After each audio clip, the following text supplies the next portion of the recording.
Hi, welcome or welcome back to Books and Bocadillos. My name is Mariandrea, and a couple of weeks ago I posted a video, my last video, telling you that I was going to be attending the Texas Book Festival in Austin 2 weekends ago, and I did. And instead of coming back and doing a weekend review video, I decided to do the highs and lows of the Texas Book Festival in Austin, as experienced by yours truly in the year 2025. So, anybody else, their experience, the way that one would talk about their experience would be different. So, take this with a grain of salt. My experience is not going to be your experience. I'm just using my usual weekend review format to talk about the Texas Book Festival, particularly, and my experience attending, like my trip to the festival and back, my time during that weekend. So, the highs. Um, I'm going to start with what feels like the most natural, the most exciting part of this all. So, my um, reason, my impetus for attending the book festival this year, this is the first time that I've ever attended any book festival. And the reason why I like had to, was super motivated to make time to attend this book festival was because my like favorite poet, like my alive contemporary favorite poet, was going to be um, at the book festival. So if you've been around me here on BookTube, you know that I frequently talk about Ada Limon as one of my favorite poets. And I usually love to read her poetry. I own every one of her poetry collections. And it was funny because as I was packing my things and like getting my backpack ready, and I packed in a couple of books that I wanted to make sure I had with me, and just a couple of books to read, and just as time permitted. Um, I was looking at what I was taking, and my husband had to tell me, he said, please don't take all of your collection of Ada Limon's poetry. Do not show up with a stack of books for her to sign. And we laughed about it, but I'm like, yeah, I think I needed to hear that because for a second I was like, oh, should I? But no, I didn't. I had pre ordered her poetry collection that was released this year. So I took that new poetry collection that I'd pre ordered, and that was it in terms of her my collection of hers. So of course the high was going to see her and hearing her talk about her experience as the United States Poet Laureate.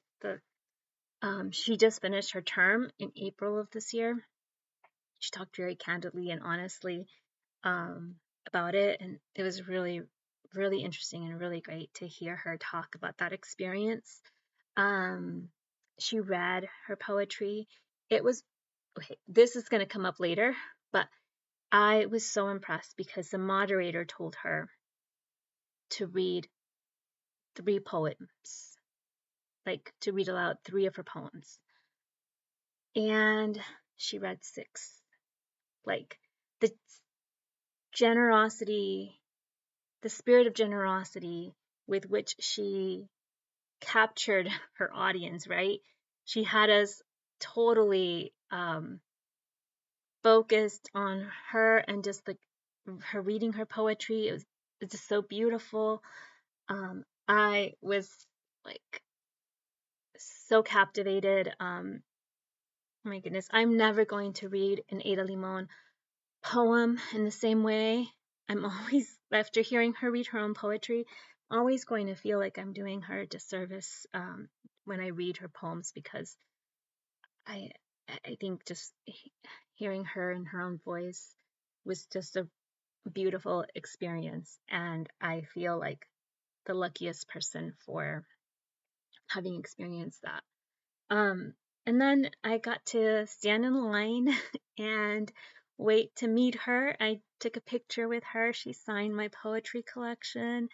Um, I did get to fangirl a bit and tell her how much I love her work. I thanked her because I feel like her voice opens doors for so many of us. Um, and I was deeply grateful to her. And while I was standing in line, so then we're going on to like another high. While I was standing in line, I met some really cool people in front and behind me. And one in particular, they are a like literary critic and they write for a literary magazine. And I have always um, wonder what that would have been like. I always wanted to write for a literary magazine. So it was really interesting to meet someone who does that for a living or who, who does that for a big part. I don't know if they have other commitments, but um, they were standing in front of me and they were talking about how they were excited about a talk that was happening the next day. And they said, you should go to this one. And it was on my radar. I had it marked as one I was interested in going to. But when this person was telling me about how they had written a review of one of the books that was going to be highlighted during that talk, and they said that it was a really great book and that the author was a really interesting person, I was totally sold. And so it was really nice to meet this person. And so then the next day I showed up and got to sit together and I feel like I made a new friend. And they're from San Antonio, so they like invited me and recommended that I might enjoy the San Antonio Book Festival more so than the Austin. And we'll talk about why that is, but in the lows. But I think that they might be right in their recommendation. So they did highly encourage that I try the San Antonio Book Festival. So now I'm on a high and I want to go check out the San Antonio Book Festival in the spring. And now I have a new friend to look for at the book festival. And I feel like that's the best thing. Attending a book festival with friends or like knowing people like to connect with is such a great part. I went by myself. I didn't know anybody. I didn't meet anybody that I knew there. Like I had not made any plans to meet anybody or um I had I had told Angelia and Brian um that I was going to be going in case they had it in their plans and they wanted to meet up. I was totally excited to meet them. But it didn't work out, so that's okay. But I didn't plan anything other than just letting a couple of people know that I would be there in case it worked out to meet them. But I met a new friend, and that's a high. It's always really, really nice to meet a new friend, a new bookish friend to look forward to seeing at a book festival. Or, well, now I follow their work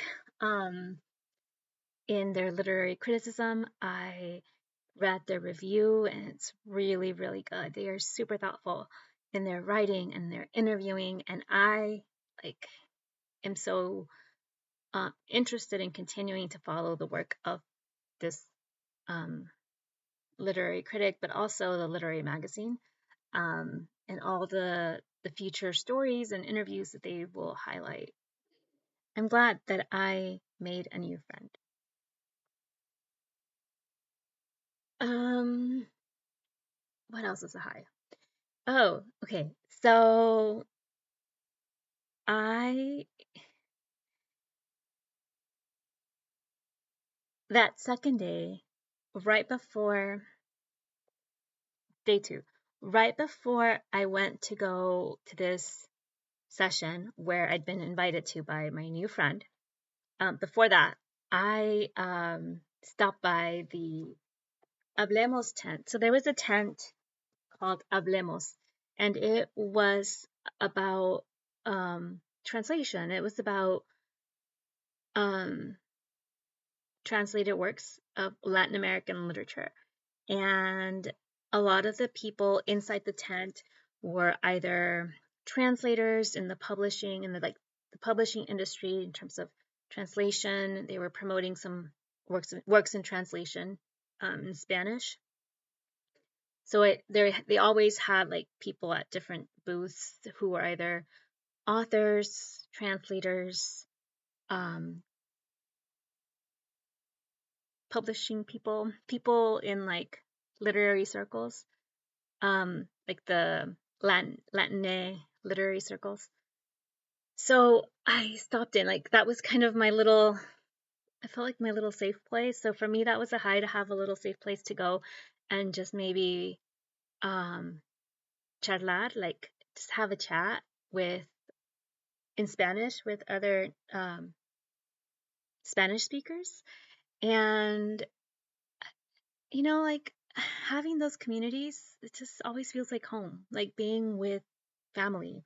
So I I tended to gravitate towards that.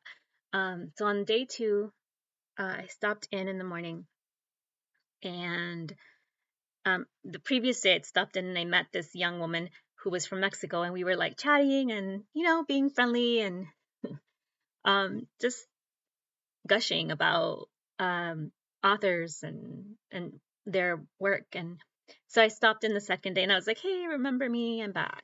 Um, and I said, yesterday when I came by, I saw that there was this book here, but I I was in a bit of a rush when we were talking, and we got carried away. The conversation went another way, so I didn't. And the person who was like managing the sales of like the other books that were on the table was busy, so I didn't get to get this book. But I told you, like, I saw this book yesterday and I wanted to come by to pick it up because I love um this poet and translator.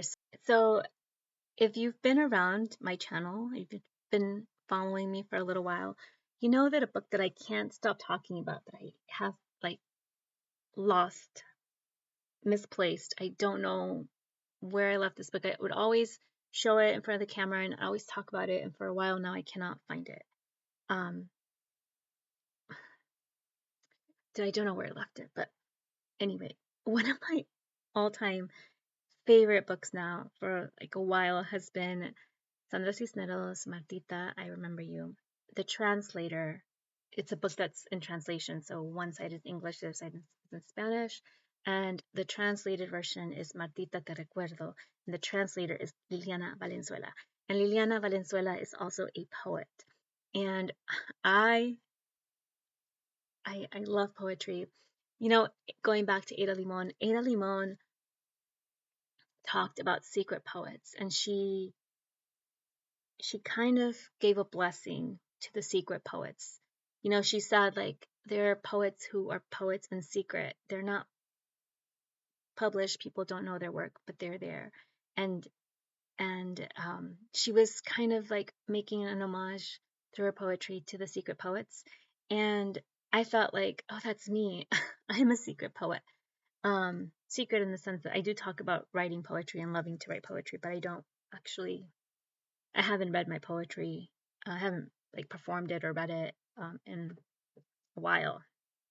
So anyway, um, I I love Liliana Valenzuela's writing because it's so poetic, and I'm just so like enamored by her work, and she is someone that I deeply admire, and I could gush about Liliana Valenzuela forever. So she has this book out at this table, and I want it. And I go back and tell the young woman that I'd met, that I was becoming friends with, like, oh, I was really interested in getting this poem. I love Liliana Valenzuela. And she's like, and I was like, is that her? And so then she like tapped her. She's like, you have a fan. And so I got to meet her and take a picture with her, and I gushed and I got to tell her how much I love her work. And she was so nice and so lovely, and it was really, really great to meet her, and it made my weekend. Like, that was so unexpected. I was not expecting to meet her. It was such a beautiful surprise, and it just, such a high. So I got her book. She's signed it for me. She, gave me her dedication or autograph or whatever.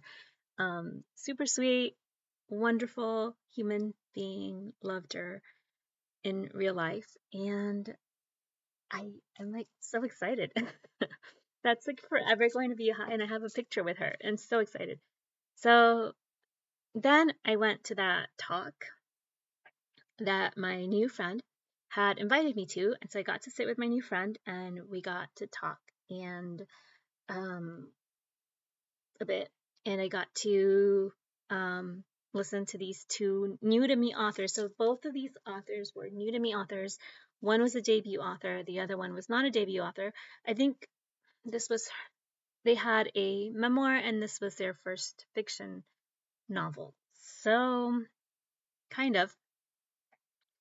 Um but I don't know if they have other stuff. I'm not sure. But anyway, I so enjoyed these two authors' conversation. Their books are very different, but the theme of the talk was family and loyalty, um, and community. And I I think those are all themes that I've been wrestling with: family and loyalty and community. And um, the discussion was so rich and so thoughtful. I ended up immediately, like afterwards, running over to the book tent, buying their books, and then going to the signing table and getting them to sign. And I got to talk to them and I got to tell them both that I wanted to read their books ASAP. And I told them about a little bit about the Books and Bocadillos book club. I kind of mentioned it very like off the cuff because I'm not one that does a lot of self promotion or I didn't really go into details about like having a booktube channel or any of that. I just told them like, oh, I have this book club that I host, and they were both very interested in making an appearance at book club. So I am working my selections for the 2026 Books and Bocadillos book club selection, which I'm gonna do a whole different video about it because I'm gonna change things up for next year. But these two authors will be in the selection because I was just so interested in getting to read their books ASAP, and I think everyone should. So I'm going to be reading their works and seeing if there's any possibility that I could connect with them and have them join um, for like a chat, a bookish chat about their books. Maybe we'll see how that works out, but that's an idea. So that was another high. I got to meet two new to me authors whom I'm really excited about, potential plans to read their books soon, and I got to connect with them, and I feel very hopeful that I could build on that connection.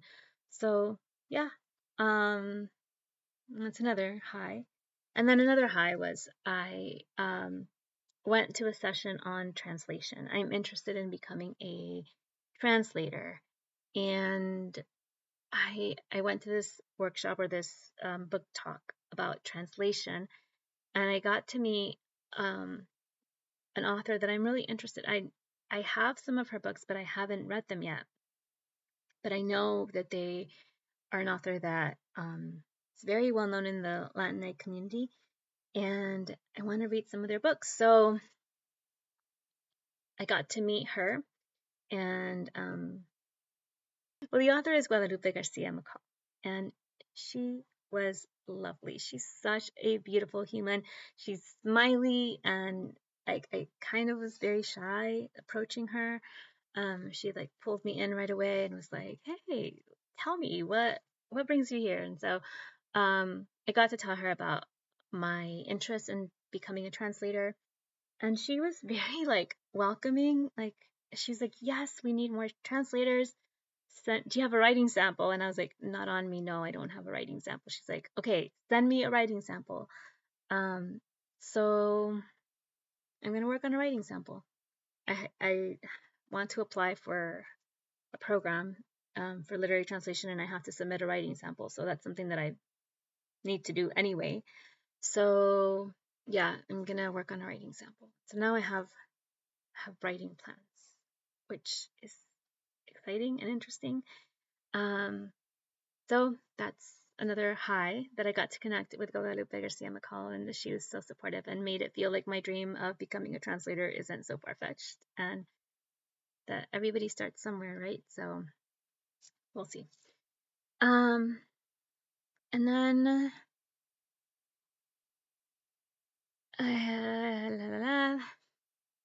I'm trying to like think of any other highs outside of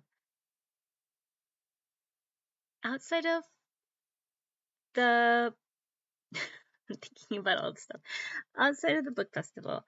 I did get to drive around Austin a bit. I had some good food, and that's important. I went to a taco deli and I just had tacos, and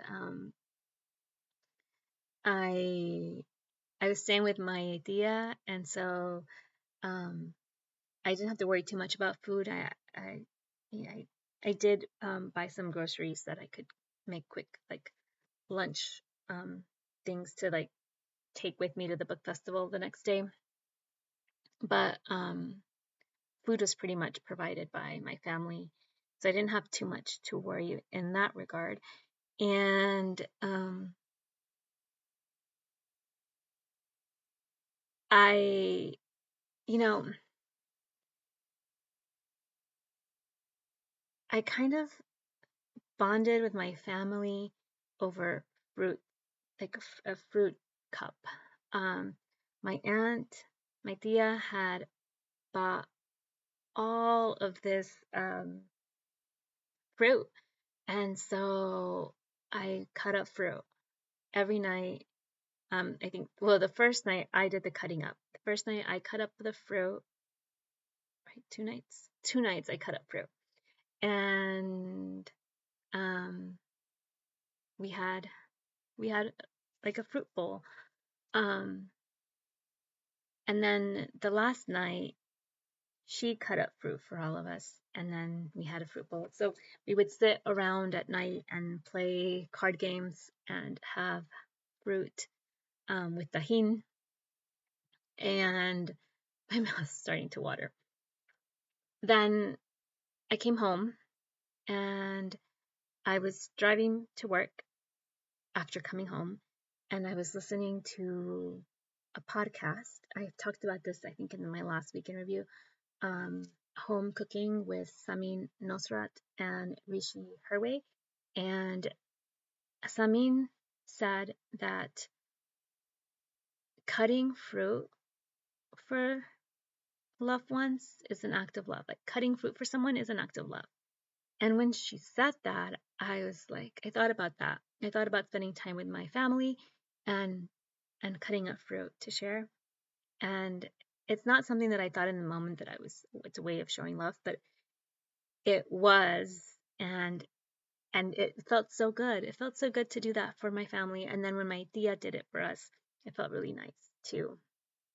And just like sitting there and eating all this fruit just felt really nice. I felt like it was like a way to bond. Um, so it was nice that cutting up fruit is an act of love. Cutting up fruit for loved ones is an act of love. You know, like when you're more likely to eat fruit when somebody peels the oranges for you, or someone cuts up that apple and puts slices in front of you. Um, so yeah, I never thought of that, but I think it is, and I experienced that, and it was beautiful and delicious. And so I think that's it for the heist.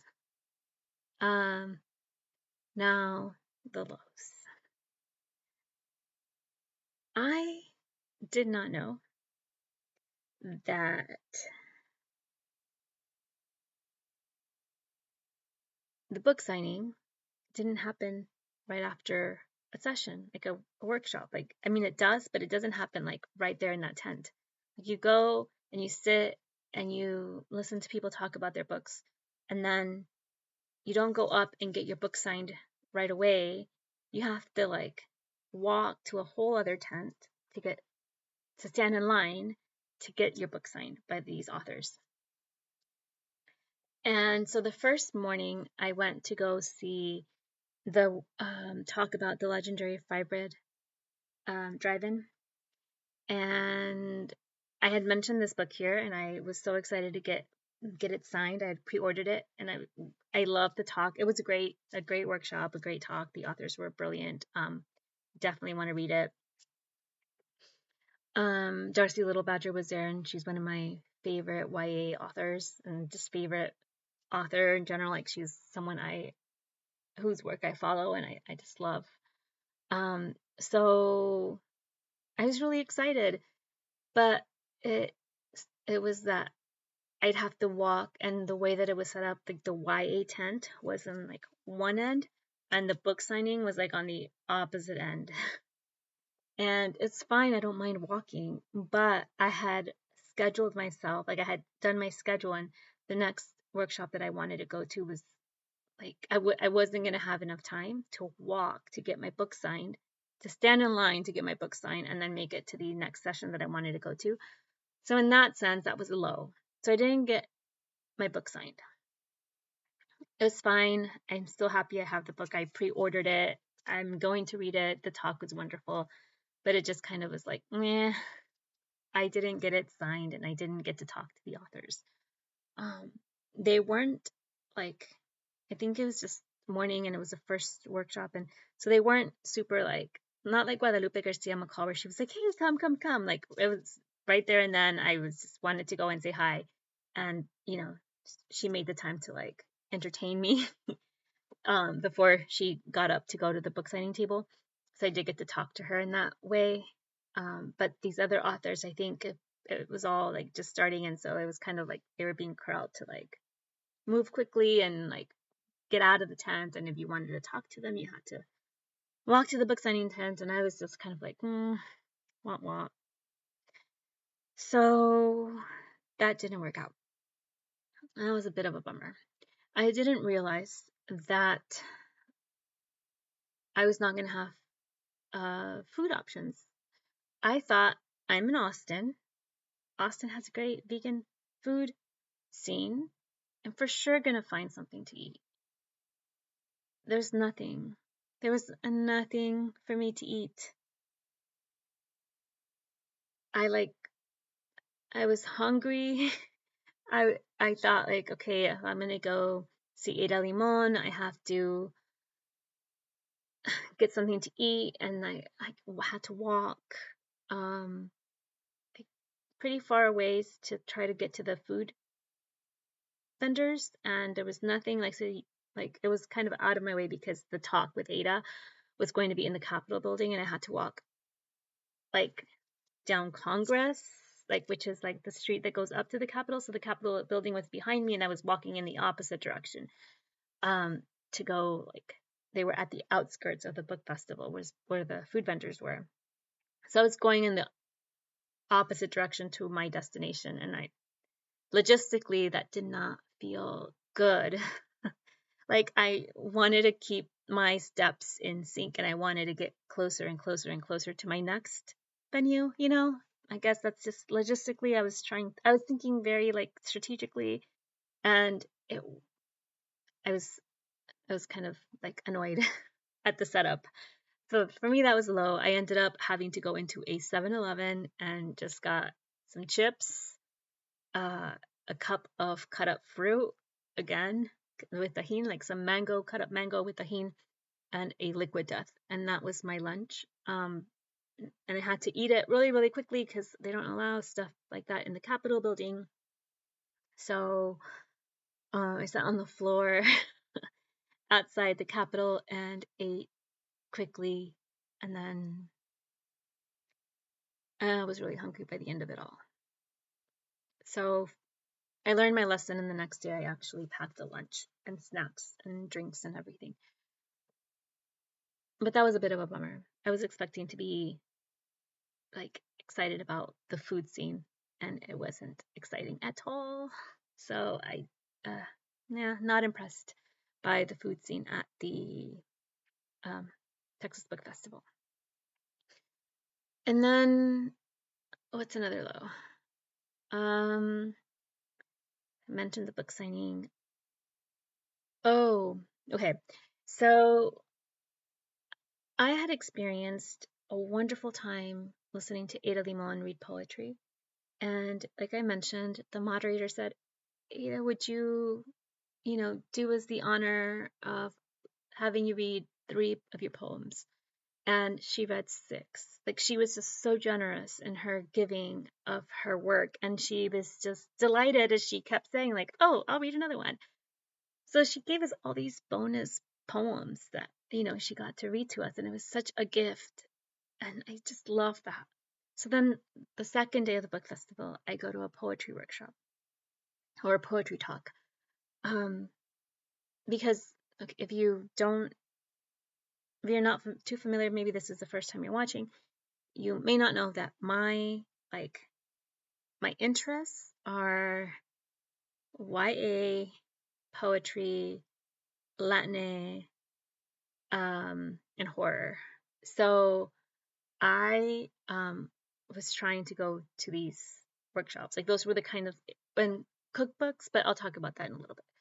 So I think the 3 most frequent sessions, like those were the 3 most frequent that I was gravitating towards were YA, poetry, and Latin. I did go to 2 horror. One was Latin, one was YA horror, and the other one was contemporary horror. So anyway, I'll get to the horror in a little bit. So I went to this poetry workshop, and after the poets talked about their poetry, their experience as poets, both were debut poets. So you're just starting out, and this is your first poetry collection. So somebody in the audience asks if they can read some of their poetry, and they kind of were like had this look on their face, like, how dare you ask me to read my poetry? Like they were kind of caught off guard. And so then the person that asked the question, that asked them to read, rephrased the question and said, well, even if it's just a little bit, you can read a short poem, or maybe not even a full poem, just like a little bit of a poem. And they both had this look. I don't know if they were aware of them, like had the self-awareness, but they had this look of, well, I guess I must. And so they both read not a full poem, just like a little bit of a poem. Because I had been in a room with a US poet laureate with such a generous spirit, I was so turned off by the ego of a poet not willing to read a full poem. Like, the US poet laureate read 6 of their new poems, like, right? And then the moderator read some of the goodies, like the oldies and goodies that we love, like the raincoat, like one of my favorites. So I was shocked. I was like totally shocked and turned off by the attitude and the ego. And that was a big low. Okay, so I'm going to leave that there. Not going to go further into the situation. Then I'm going to leave the worst for the end. Okay, so then the Austin Book Festival, the Texas Book Festival, has such an amazing lineup. There's so many great things that you want to go to. They had a really great nonfiction workshops that I did not get to go to a single nonfiction session. I mean, other than like the poets, right? They're not nonfiction, but like contemporary, like current events, nonfiction work. I didn't get to see any of that. And then the cookbooks. I wanted to go see some of the cooking demos because I love food, and I didn't get to go to any cookbooks. and they had so many really interesting cookbooks. But I missed them. So that was a bummer. And the biggest bummer of all, and I thought of my friend Melinda from A Web of Stories. I wanted to text her, and I didn't because I was like, no, she's at a book festival too. But I thought about her because of that tag that she did, like the most annoying things that people do, like things that make you so and so annoyed. And Melinda frequently on her channel will talk about spoilers, and when people spoil things, like whether you're listening to a podcast, like a literary podcast, and somebody like gives a spoiler, or when you're watching a book review and someone totally spoils the book. So I lined up to see the book talk with Dan, forgetting his last name, and Stephen Graham Jones.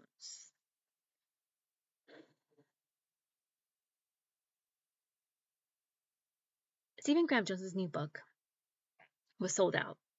It was one of the hottest books at this book festival.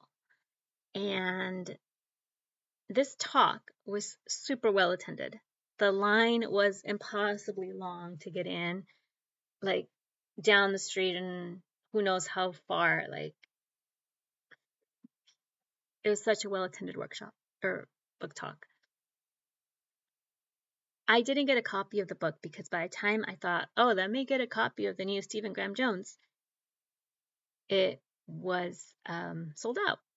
And so I was like, ni modo. So I'm in this session listening to these two horror authors. The theme of the whole talk was really interesting. It was about these two authors' new books and how both authors are writing horror, like historical fiction horror. I love historical fiction horror. That's something that is like my favorite kind of horror, is the historical fiction lens of horror. So I was all in. I'm really interested in both of these books that were being featured. And we get to the end, and the floor is open, a Q&A. This young woman goes to the mic and says, this question is for Stephen Graham Jones. At the end of the blah, blah, blah, the character finds blah, blah, blah, and blah, blah, blah, and blah, blah, blah happens, and this is how it ends. And we were all like, she just gave away the ending. Like, she just gave away the biggest, like, plot twist and talked about how this reveal happens at the end. And her question was for whatever, and I even forgot what his response was because I was kind of like, oh my god. Like, I actually really wanted to read this book, but then now I'm like, I already know how it ends. I'm not. And I was like, how dare you? How dare you reveal the end of a horror novel? Like, okay, a romance, I get it. We know it's going to end happily ever after. They're going to get together in the end. You cannot spoil romance. You can't, I mean, you can, but not really. But horror or mystery or thriller, like anything where there's suspense, giving away the ending is like the biggest sin that you can commit against the bookish world. Like, you ruin the experience of reading a horror book when you tell us how it ended. I was so shocked and like in disbelief. And then I was walking out and I could hear these other ladies were like walking a distance from me, but I could hear them talking amongst themselves like, how dare they? How dare this person ruin the end for all of us? And I was like, yes, like, I agree. How dare she? How dare they? It was the worst. It is the worst of the worst. Like, I don't know. I'm still in shock and disbelief that somebody would do that. And I think that at book festivals, moderators should start, especially if you're moderating a session about horror or mystery or suspense or thriller or whatever you want to call it, like whatever the genre, whatever the subgenre. I think that for these kinds of stories where there's a lot of suspense and readers read it for the suspense and the edge of your seat feeling and then not knowing what's going to happen, the moderator should say, we will not, please do not ask questions about the end of the novel. Like, no, no, no. Go to the book signing, stand in line, talk to the author one on one, ask them about why the ending ended the way that it did. But don't stand in front of a microphone and just blow the ending for thousands of people, hundreds of thousands of people in the room. It just, mm-mm. I'm exaggerating. There weren't 1,000 people in the room, but there were several hundred people in the room. So that sucked. And then I think but I mean, I don't want to complain about it because it's not, but I went to my favorite bakery in Austin and I stocked up on all these baked goods and I forgot them in San Antonio. I stopped in San Antonio to visit my cousins and I forgot my sweet bread and my loaf of bread, my gluten-free vegan goodies in their fridge. They got to eat it and enjoy it, so that's fine. But I didn't get to come home with my goodies. So that was a bit of a bummer.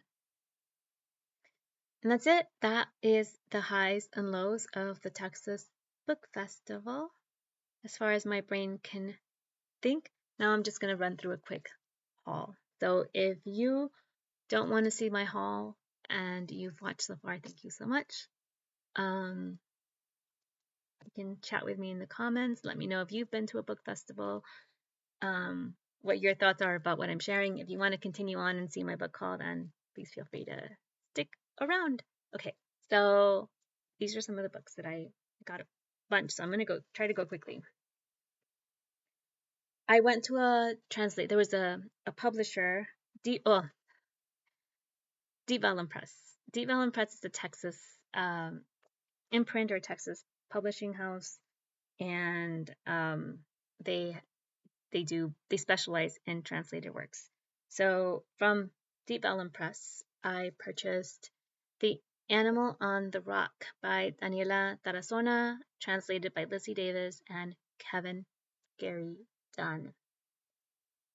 So what drew me to this one? Well, the jury for the Sor Juana Inés de la Cruz Prize of 2022. I love Sor Juana Inés de la Cruz, and I followed this prize. So the jury of this prize said Daniela Tarzona's aesthetic appeals to the evocative power of literature, magnificent, exciting, exacting, rich with emotion and meaning. Christopher Dominguez Michael from El Universal says The Animal on the Rock seems to me to be one of the most original prose works of the Mexican century so far.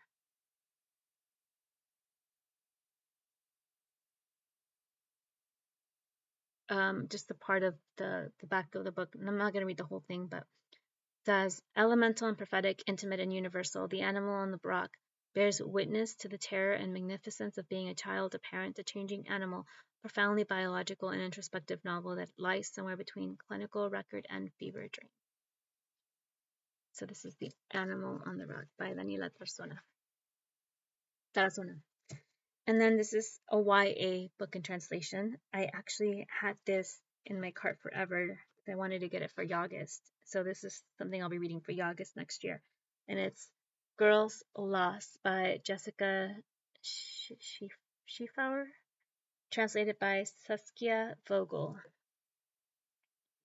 An award-winning magical contemporary novel about 3 teenage girls whose exploration of fantasy threatens everything they know of reality. Words Without Borders says Schaeffer captures the experience of adolescence with striking immediacy and complexity as she explores vital issues of gender and power.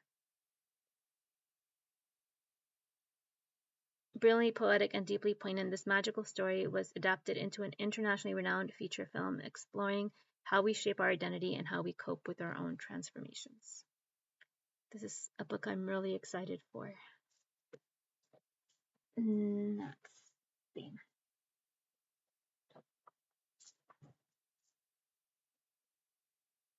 Well,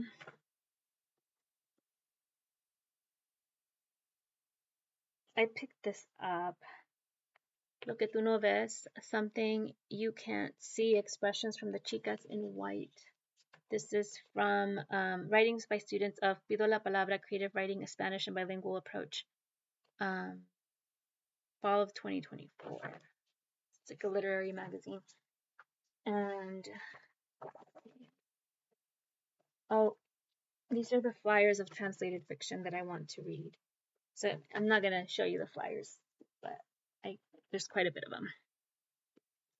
them. This one is Los Muertos, Day of the Dead fiction, edited by Adela Pineda Franco, and it's a anthology of authors writing about Dia de los Muertos. So it's got Ana Gloria Alvarez Pedrajo, Rosa Beltrán, Ana Castillo, Lucha Corpi, Ana Garcia Beregua, Elizabeth Gonzalez, James, Diana Lopez, Lorraine M. Lopez, Manuel Muñoz, Alessandra Narváez Varela, Guadalupe Netel, Daniel A. Olivas, Pedro Ángel Palau, René Esperes II, Alberto Reyes Morgan, David Rice, Alberto Alvaro Ríos, Ito Romo, Maritza, K. Rubio, Kirsten Valdez Quaid, Socorro Venegas, and Desiree Zamorano. So, just stories about Day of the Dead. Scorched Earth, poems by Tiana Clark.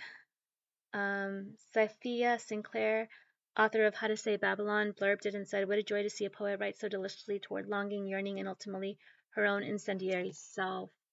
Scorched Earth is a survey of what is on the other side of survival. This collection moves between ruins and radical love, fragility and tenderness in the wake of a divorce, transform and expand into virtuous stanzas full of ache and sweetness. These poems are steeped in rebellious abundance and transgressive joy, reveling in maximalism and intertextuality, from an ekphrastic poem on Kara Walker to a standout series on the first Black bachelorette. Clark's stanzas shift between reverence and irreverence, holding institutional and historical hearts alongside sensuality and queer Black bliss. Tiana Clark is the author of the poetry collections I Can't Talk About the Trees Without the Blood and Equilibrium. They've won a Pushcart Prize, Kate Tufts Discovery Award.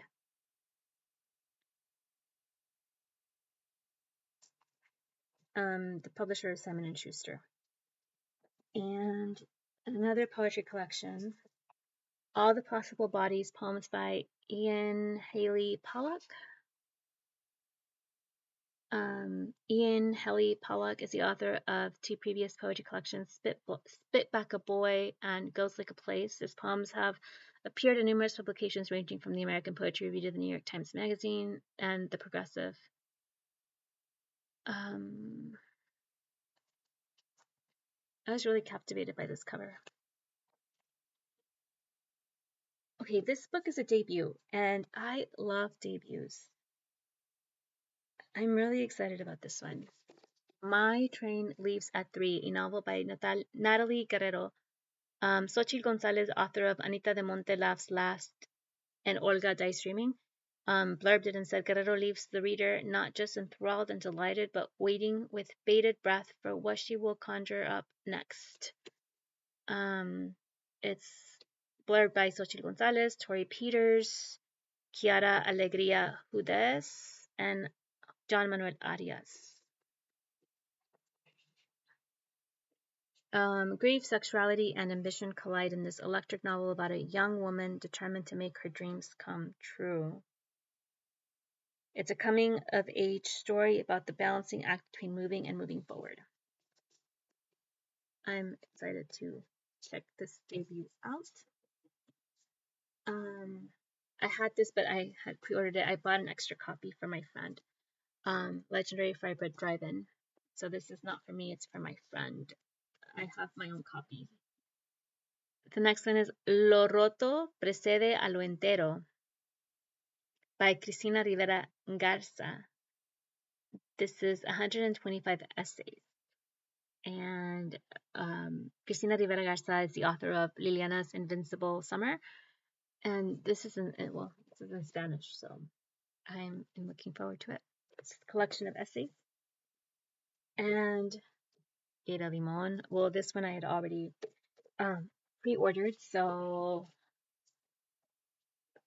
that's that. Um,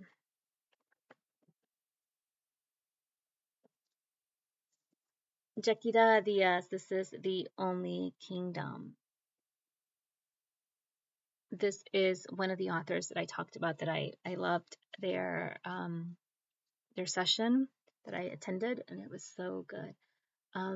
This book is blurbed by Angie Cruz of Dominicana and How Not to Drown in a Glass of Water, a poignant, mesmerizing novel that cements Diaz's reputation as a writer to be reckoned with. They also wrote the memoir Ordinary Girls, and this one is blurbed by Angie Cruz, Kristen Arnett, Xochitl Gonzalez, and Kiara Alegría Judas. This sounds really interesting, and I'm going to talk about it because this is going to be on the Books and Bocadillos selection of books, so I'll talk more about this soon. This is the other author that I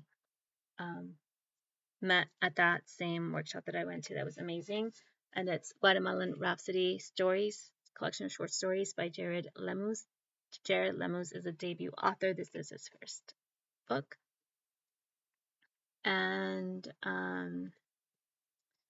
so many amazing blurbs here, but I'll read Cristina Enriquez, author of The Great Divide and the Book of Unknown Americans, said, "Hurrah for Jared Lemus and the world of Guatemalan Rhapsody. These 12 stories absolutely vibrate with life, even as the characters that inhabit them struggle and strive to make it through theirs."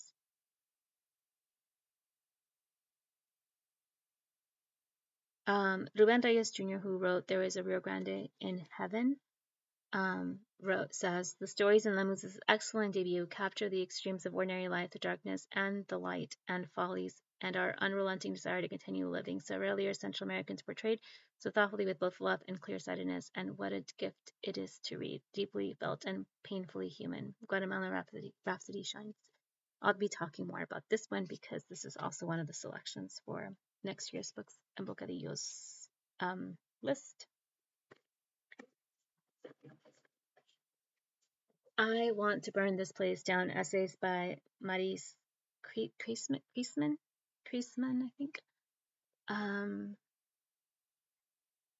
So Mira Jacob, author of Good Talk, says, "What happens when we move from admitting that America is no longer working to actively holding it accountable? I Want to Burn This Place Down" is Maris Kriesman's smart, humane, and utterly reasonable response to a country that has refused to care for the majority of its citizens, even the ones we are told it favors. In this timely collection of essays, Kriesman has given us a poignant testimonial to her own disillusionment and a powerful indictment of the capitalist cruelty that has brought us to this point.